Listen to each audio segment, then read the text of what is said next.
à l'avoir aimé, disons, ou l'avoir appliqué, parce que c'était vraiment un besoin d'identité fort.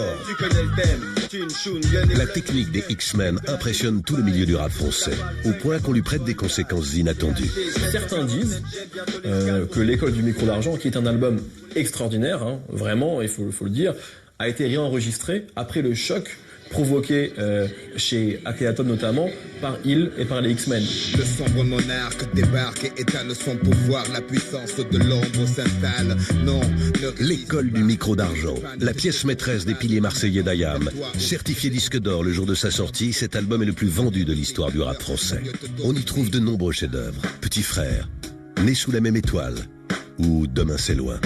L'encre coule, le sang se répand, la feuille buvard absorbe l'émotion, sac d'images dans ma mémoire.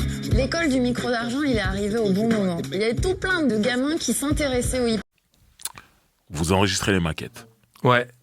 Après, il y a cette légende qui dit, ouais, ils sont venus faire un freestyle à Paris avec la clique de Time Bomb, tout ça, et ils ont pris une pression musicale et se sont dit, il faut qu'on retourne en studio et qu'on change tout. Belle légende. Ça, c'est une légende, une vraie légende. Merci. Donc, expliquez. Tu lis pas un dictionnaire, tu regardes ce que ça veut dire légende.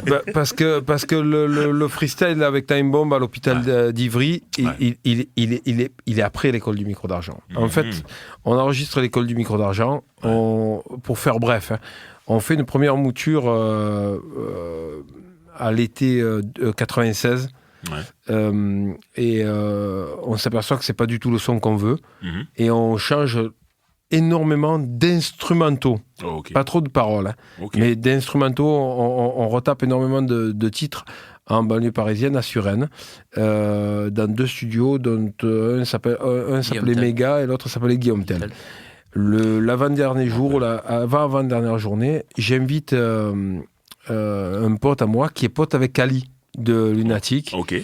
Et j'invite Ali à passer au studio. On mixait Né sous la même étoile. Et en fait, c'est à travers Ali qu'on a connecté à vraiment toute la clique de Time Bomb par la suite. Et on les rencontre réellement, physiquement, au complet lors du concert qu'on fait à Canal+, où on joue la saga avec les jours où il y a la journée où il y avait Sons of Men et tout ça. Donc c'est une vraie légende puisque le freestyle a lieu après que ce soit.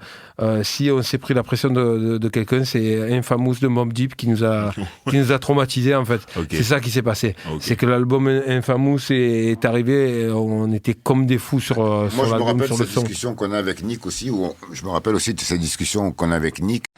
Trop c'est trop. On peut pas accepter. Hein? On peut pas accepter ça. Hein? Et ça grande humiliation.